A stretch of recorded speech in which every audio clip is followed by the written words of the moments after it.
कुलस्वामिनी creation या चॅनलवर आपल्या सर्वांचे सहर्ष स्वागत। आजच्या या व्हिडिओमध्ये मी आपणास वास्तुशांतीची तिथी आणि त्या दिवशी केले जाणारे पूजन या संदर्भामध्ये माहिती सांगणार आहे।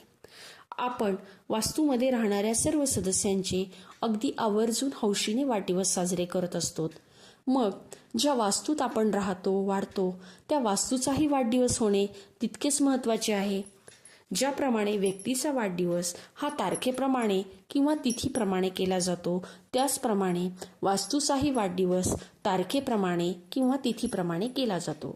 ज्याप्रमाणे व्यक्तीस त्याचा वाढदिवस केल्यावर एक प्रकारचा आनंद, समाधान, सुख मिळते, त्याचप्रमाणे जेव्हा आपण एखाद्या वास्तूचा वाढदिवस करतो त्यावेळी त्या वास्तुदेवतेसही सुख समाधान मिळते आणि त्याचा कृपाशीर्वाद घरात राहणाऱ्या सर्व सदस्यांना लाभतो।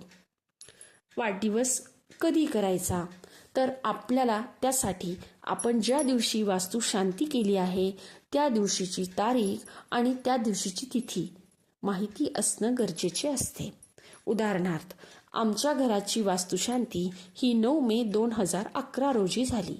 मग आम्ही 9 मे या दिवशी तारखेप्रमाणे घराचा वाढदिवस करतो आणि 9 मे 2011 रोजी वैशाख शुक्ल 6 ही तिथी होती। मग आम्ही वैशाख शुक्ल 6 या दिवशी तिथीप्रमाणे वाढदिवस करतो।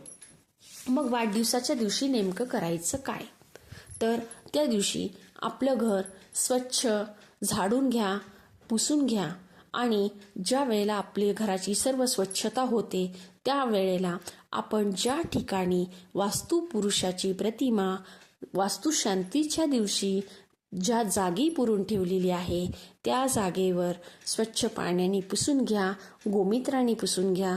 त्या ठिकाणी रात्रभर प्रज्वलित राहील अशी एक समई त्या ठिकाणी लावा। तिथे हळद, कुंकू, अक्षदा, फूल वाहा आणि त्या जागेला धूप दीप दाखवा आणि त्या ठिकाणी एखादा गोड पदार्थाचा नैवेद्य त्या जागेला दाखवा। नैवेद्य दाखवल्यावर तो नैवेद्य तिथेच रात्रभर झाकून ठेवायचा आणि दुसऱ्या दिवशी तो नैवेद्य आपल्याच अंगणामध्ये असलेल्या एखाद्या झाडाच्या मातीत विसर्जन करायचा।